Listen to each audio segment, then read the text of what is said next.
Hi all, again welcome to Vanaja's food hub. నేను ఈ కప్తో 1.5 గ్లాస్ సామలు తీసుకున్నానండి. సామల రెసిపీ చూపించాలనుకుంటున్నాను. సామలు అన్నం ఎలా వండుకోవాలో కుక్కర్లో 1.5 గ్లాస్ సామలు తీసుకున్నానండి. ఇవి నీట్గా క్లీన్ చేసుకుందాం.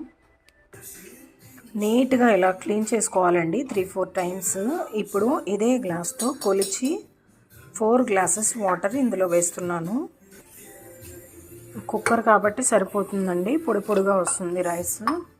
మంచిగా 4 గ్లాసెస్ వాటర్ యాడ్ చేసి కుక్కర్ విజిల్ పెట్టేస్తున్నాను.